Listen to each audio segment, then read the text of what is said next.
CBSE world में आपका स्वागत है।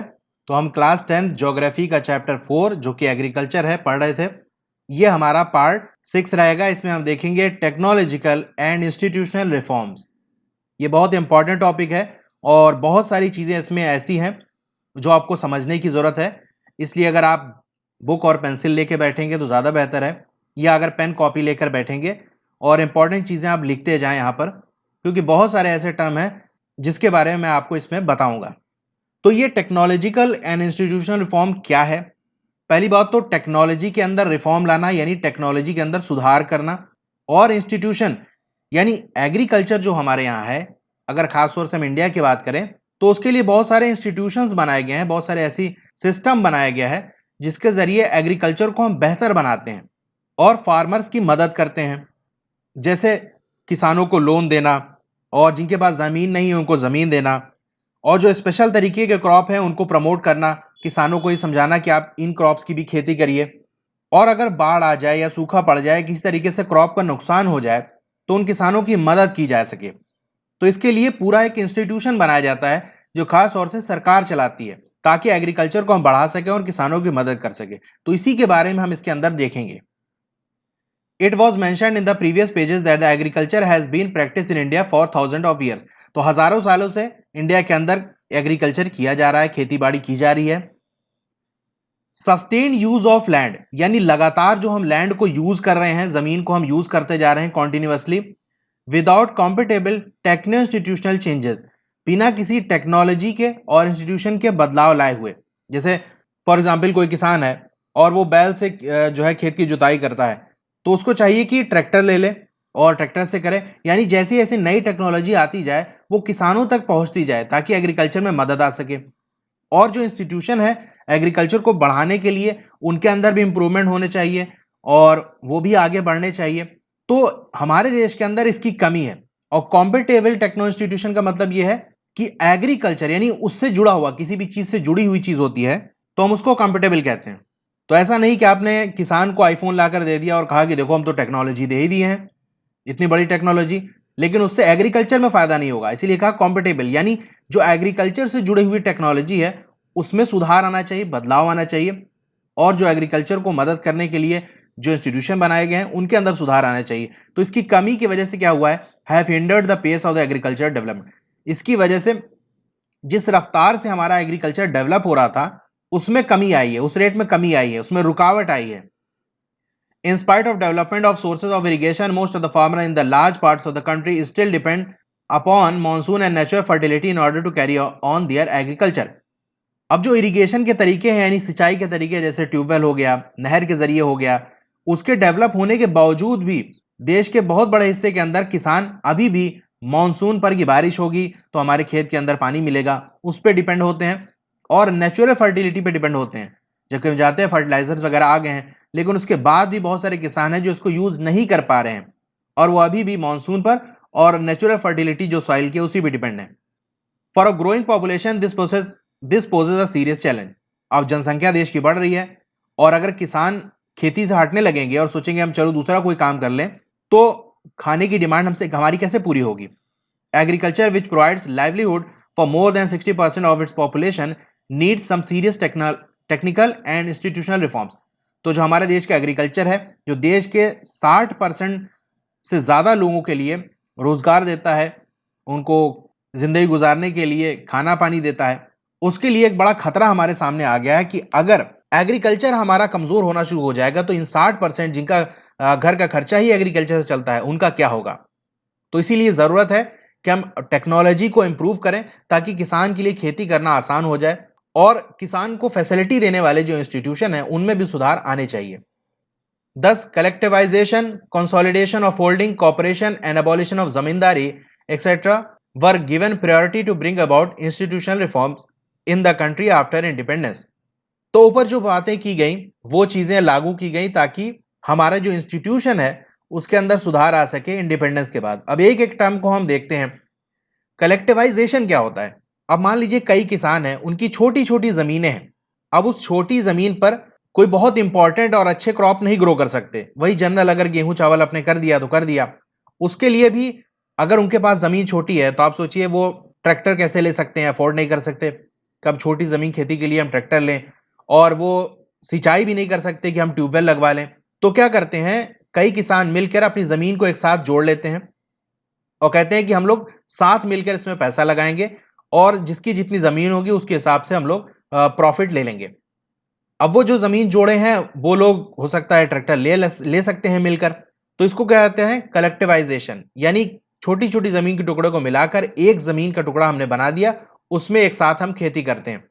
अब इसमें ऐसा भी होता है, कोई किसान है वो किसी बीमारी की वजह से खेती नहीं कर सकता, उसकी ज़मीन पड़ी है, तो वो भी उनके साथ मिला देगा और कहेगा ठीक है, हम काम नहीं कर सकते, आपको हम ज़मीन दे देते हैं और जो फसल मिलेगी उसका इतना परसेंट हमको दे दीजिएगा।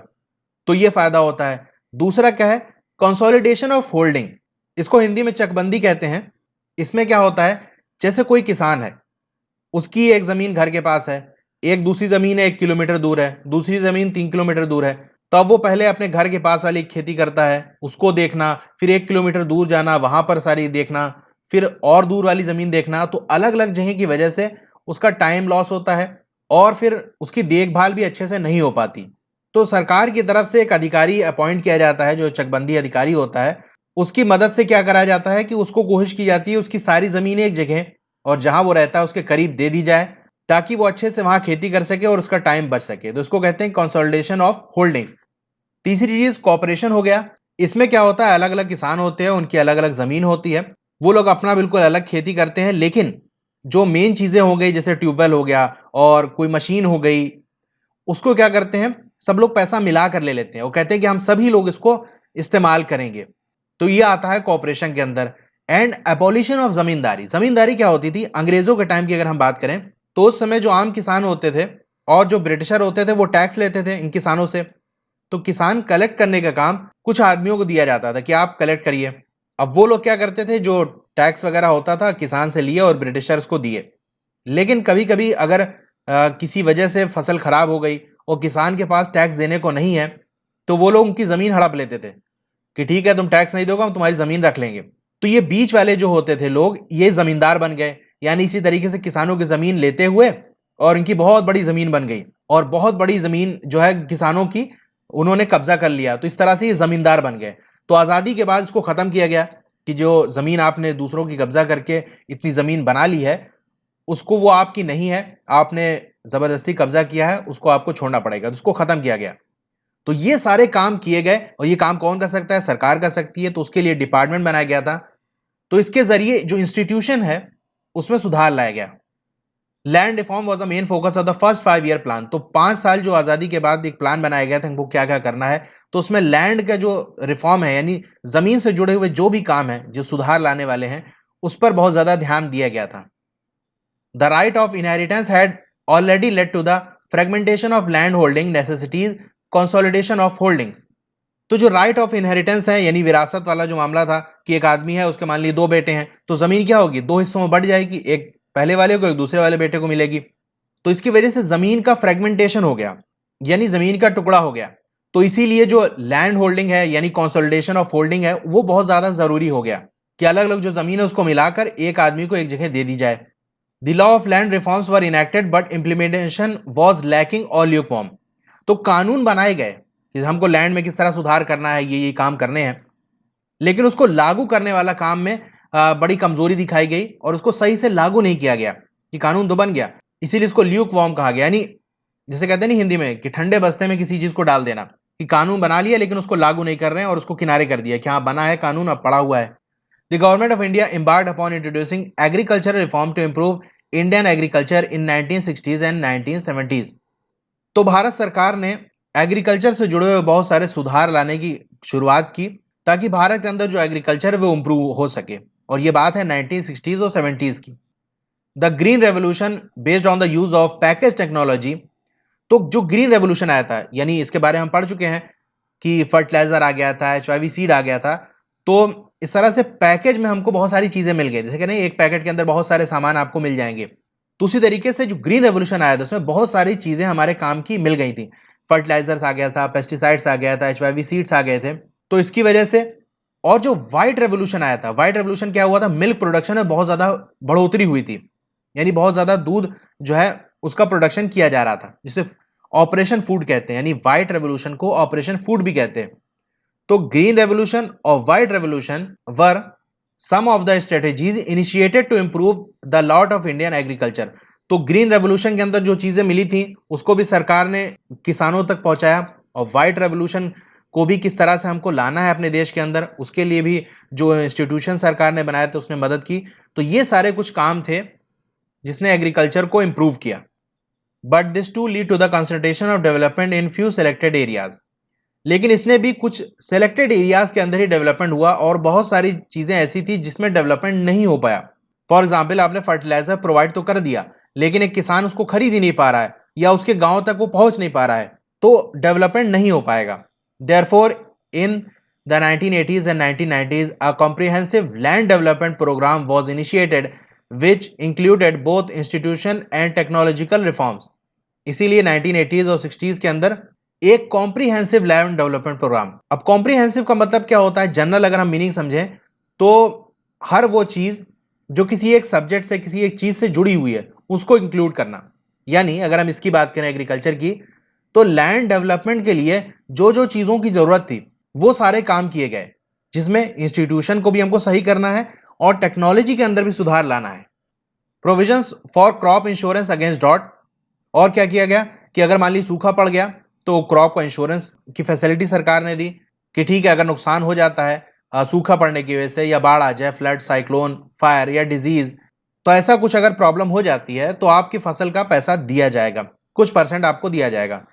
इस्टेब्लिशमेंट ऑफ ग्रामीण बैंक्स, यानी ग्रामीण इलाके जो रूरल एरियाज हैं, गांव वाले एरिया हैं, उनके अंदर बैंक बनाए गए ताकि वहां किसानों को लोन मिल सके। Cooperative societies and banks for providing loan facilities to the farmer at low rates of interest were some important steps in this direction। तो कोऑपरेटिव सोसाइटीज बनाई गई, यानी सहयोग करने वाला समाज। कुछ लोगों ने आपस में मिल गए और एक सोसाइटी बना ली कि ठीक है, अगर किसी भी किसान को कोई प्रॉब्लम होगी तो हम सब मिलकर उसकी मदद करेंगे।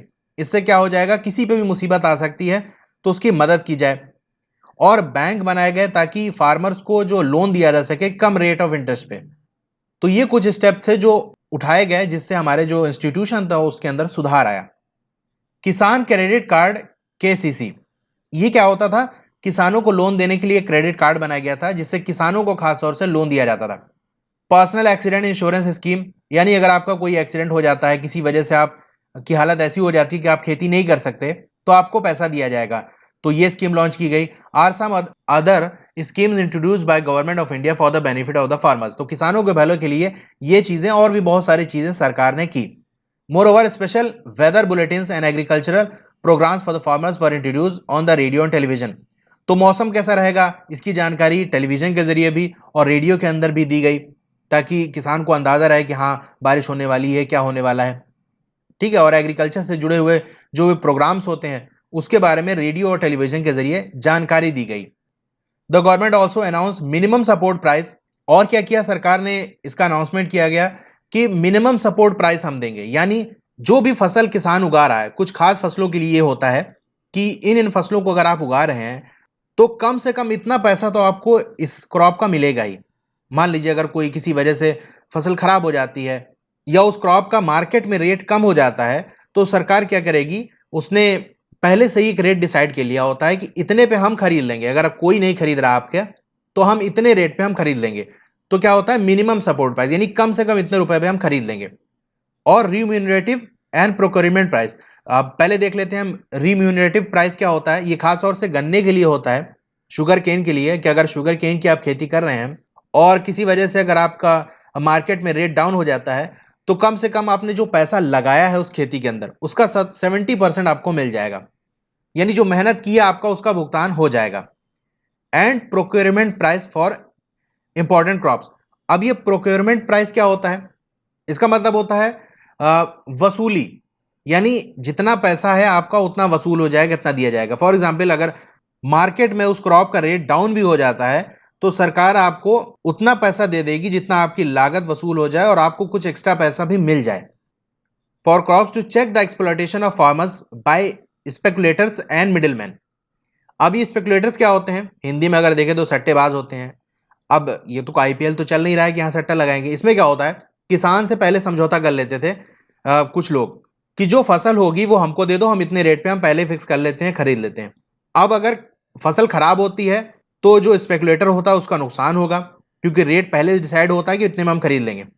और अगर फसल अच्छी होती है और रेट उसका मार्केट में ज्यादा होता है तो फिर स्पेकुलेटर को फायदा होता है। अब किसान भी सोचता है कि हाँ चलो, थोड़े कम ही रेट पे मैं पहले तय कर लेता हूं ताकि नुकसान का तो मुझे कोई टेंशन ना हो। तो इसको खत्म करने के लिए जो मिडिल मैन होते हैं, बीच वाले, जो खरीद लेते हैं, मान लीजिए क्रॉप अगर लिया किसान से और उसको खरीद लिया ग्रो होने के बाद, उसके बाद उसको जमा करके रख देते हैं, फिर जब महंगाई बढ़ती है तो उसको बेचते हैं। तो इन दोनों से बचने के लिए सरकार ने अपने तरफ से जो मिनिमम सपोर्ट प्राइस है और रिम्यूनरेटिव प्राइस है, प्रोक्योरमेंट प्राइस है, इसको प्रोवाइड किया ताकि इन लोगों के चक्कर में ना पड़ो, हम तुम्हारी मदद करेंगे। अब हम देखते हैं ये भूदान और ग्रामदान क्या है। Mahatma Gandhi declared Vinoba Bhave as his spiritual higher. तो गांधी जी ने विनोबा भावे को अपना स्पिरिचुअल हायर, यानी ये क्या होता है, जैसे कोई आदमी होता है, उसके मरने के बाद उसकी प्रॉपर्टी उसके बच्चों में डिस्ट्रीब्यूट की जाती है, घर हो गया और पैसा हो गया। उसी तरह जो एक तरह से स्पिरिचुअल लोग होते हैं, जो लोगों को टीचिंग देते हैं और लोगों को जिंदगी के बारे में बताते हैं, जिंदगी गुजारने के तरीके के बारे में बताते हैं, तो इनकी टीचिंग्स का जो वारिस बनता है, यानी इनके मरने के बाद, जैसे गांधी जी ने विनोबा भावे को अपना स्पिरिचुअल हायर बनाया, तो इसका मतलब ये है कि गांधी जी के मरने के बाद अब विनोबा भावे जी को ही लोग फॉलो करें जो गांधी जी को फॉलो करते थे, क्योंकि गांधी जी के आइडिया पे ही चलने वाले थे। He also participated in satyagraha as one of the four most satyagrahi. तो इन्होंने सत्याग्रह के अंदर भी पार्टिसिपेट किया था और ये एक बहुत इंपॉर्टेंट मेंबर भी थे सत्याग्रह मूवमेंट के। He was one of the votaries of Gandhi's concept of Gram Swarajya. तो गांधी जी का जो आइडिया था ग्राम स्वराज का, यानी हर जो गांव है, हर जो एक ग्राम है, वो खुद डिपेंडेंट होना चाहिए, यानी उसके अंदर ऐसी फैसिलिटी प्रोवाइड कर दी जाए और वहां के लोग इस तरह से काम करें कि उनको इस पे डिपेंड ना होना पड़े कि हमको स्टेट सरकार कुछ पैसा दे और सेंट्रल गवर्नमेंट हमारी मदद करे। वो खुद इतने अपने पैर पे खड़े हो जाएं ताकि अपने गांव का वो भला कर सके। तो गांधी जी का कॉन्सेप्ट था। तो विनोबा भावे ने इसका भी सपोर्ट किया था गांधी जी में। आफ्टर गांधी जी मैट्रोडम, यानी गांधी जी के शहीद करने के बाद, Vinoba Bhave undertook pad yatra to spread Gandhi ji's message covered almost the entire country. तो चूंकि विनोबा भावे जो है वो गांधी जी के स्पिरिचुअल हायर थे कि अब गांधी जी का जो काम है, जो मकसद है, उसको ये लेकर चलेंगे, तो इसीलिए गांधी जी को शहीद होने के बाद इन्होंने पद यात्रा निकाली, जैसे गांधी जी निकाला करते थे, पैदल चल के लोगों तक गांधी जी का मैसेज पहुंचा सकें और उनको अच्छी बातें बता सकें। Once when he was delivering a lecture at Pochampalli in Andhra Pradesh, some poor landless villagers demanded some land for their economic well-being। तो एक बार ये एक जगह पर आंध्र प्रदेश में लेक्चर दे रहे थे, अपना भाषण दे रहे थे, तो कुछ विलेज गांव वाले आ गए जिनके पास खुद की जमीन नहीं थी, तो उन्होंने से कहा कि हमको कुछ जमीन वगैरह दिला दीजिए ताकि हमारे घर का खर्चा पानी भी चल सके। Vinoba Bhave could not promise it to them immediately but assured them to talk to the government of India regarding provisions of the land for them if they undertook cooperative farming। तो उन्होंने उस समय कोई वादा नहीं किया क्योंकि उनके पास खुद की तो कोई जमीन थी नहीं। तो उन्होंने कहा ठीक है, हम सरकार से बात करेंगे कि कुछ ऐसा कानून बनाए कि आप लोग मिलजुल कर, आपको कुछ जमीन दे दी जाए, मिलजुल कर आप लोग कोऑपरेटिव फार्मिंग कर सकें, यानी मिलजुल कर साथ में किसी जमीन दे दी जाए, वहां साथ में मिलकर आप लोग खेती कर लें। Suddenly, Sri Ramchandra Reddy stood up and offered 80 acres of the land to be distributed among the 80 landless villagers। तभी अचानक से जो श्री रामचंद्र रेड्डी थे वो खड़े हो गए और कहा मेरे पास जो एक 80 एकड़ जमीन है वो मैं दान करता हूं, इनको आप जो है उन किसानों के अंदर बांट दीजिए जिनके पास जमीन नहीं है, ठीक है, एक एक एकड़ के हिसाब से। This act was known as Bhoodan. तो ये काम जो उन्होंने किया था इसको हम भूदान कहते हैं। भू मतलब भूमि से बना है, यानी जमीन, जमीन को दान कर देना, इसी से बना है Bhoodan. Later he travelled and introduce his ideas widely all over the India. तो विनोबा भावे जी जब और जगह पर चले तो उन्होंने इस आइडिया को दूसरी जगह बताया कि देखो वहां पर हम गए थे, उन्होंने इतना जमीन दे दी, तो लोगों के अंदर मोटिवेशन भी पैदा हुआ। तो इस आइडिया को अलग अलग जगह लेकर गए ताकि जिनके पास जमीन नहीं उनको जमीन मिल सके। Some zamindar owners of the many villages offer to distribute some village among the landless. तो कुछ जमींदार थे जो कि पूरे गांव के मालिक थे, यानी उनकी जमीन पे पूरा एक गांव बसा हुआ था, तो उन्होंने कुछ गांव, यानी खाली जमीन वगैरह बहुत बड़े एरिया पे पड़ी थी, तो उन्होंने भी कहा कि ठीक है, इसको आप ले जाइए और जिनके पास जमीन है उनको बांट दीजिए। अब क्या था कि पहले भी लोग वहां रहते थे लेकिन मालिक वो जमींदारी होता था, यानी अपनी जमीन पे ठीक है कोई घर बना लिया और गांव बस गया, लेकिन जमीन उसी की थी जो जमींदार था। वो जब चाहे तो वहां से लोगों को हटा सकता था। लेकिन इस बार उन्होंने लीगली दे दिया कि ठीक है, हम जमीन अपनी छोड़ देते हैं और जो यहाँ रहते हैं या और खाली जो जमीन है उसको और लोगों जिनके पास खुद की जमीन नहीं है उनको हम बांट देते हैं, कानूनी तौर पर उनको हम ट्रांसफर कर देते हैं। It was known as gram दान। इसको ग्राम दान कहा क्योंकि पूरे गांव को आपने दान दे दिया। जो भूदान था उसमें जमीन के टुकड़े को दिया जा रहा था, यहां पूरे पूरे गांव को ही दान दे दिया, इसीलिए इसको ग्राम दान कहा गया। However, many land owners choose to provide some part of their land to the poor farmers due to the fear of the Land Sealing Act. अब इसमें कुछ लोग ऐसे भी थे दान करने वाले जो इसलिए गरीब फार्मर्स को दे दिए क्योंकि उनको लैंड सीलिंग एक्ट का डर था। अब ये क्या था, इसमें कानून बनाया था सरकार ने कि एक अमाउंट से ज्यादा अगर आपके पास जमीन है तो ज्यादा वाली जमीन को आपको ले लिया जाएगा। फॉर एग्जाम्पल, जो बड़े बड़े शहर थे वहां पर अगर किसी की जमीन 500 स्क्वायर मीटर से ज्यादा है तो जितनी ज्यादा है वो सारी सरकार की हो जाएगी, सिर्फ आपको 500 स्क्वायर मीटर ही जमीन आपकी रह जाएगी, बाकी सरकार ले लेगी और गरीबों में बांट देगी। तो इस डर से कि सरकार ले ले, इससे पहले ही हम जो है दान कर देते हैं ताकि थोड़ा सा हमारा नाम भी हो जाएगा, तो इसलिए इन्होंने इस डर से भी दे दिया। This Bhoodan Gramdan movement initiated by Vinoba Bhave is also known as the bloodless revolution. तो ये जो ग्रामदान और भूदान की मूवमेंट चलाई थी विनोबा भावे ने, इसको ब्लडलेस रेवोल्यूशन भी कहते हैं, यानी ऐसी क्रांति जिसमें कोई खून नहीं बहा। आप फ्रेंच रेवोल्यूशन वगैरह के बारे में पढ़ चुके हैं, तो उसमें क्या होता है, कितने लोगों की जान गई और खून बहा। तो ये एक ऐसी क्रांति थी जिसमें कोई खून नहीं बहा और लोगों का भला हो गया। ओके, तो इस वीडियो में इतना ही। आपको वीडियो कैसी लगी कमेंट करके जरूर बताइए। अच्छी लगी हो तो लाइक जरूर करिए और अपने दोस्तों में से शेयर करिए। और अगर चैनल को सब्सक्राइब नहीं किया है तो सब्सक्राइब करके उसके बगल में जो बेल आइकन है उसको दबा देंगे। तो बेल आइकन से क्या होगा, आपको जो नई वीडियो जैसे ही आएगी वो आपको मिल जाएगी, आपको नोटिफिकेशन आ जाएगा कि नई वीडियो आ गई है। Okay, thank you.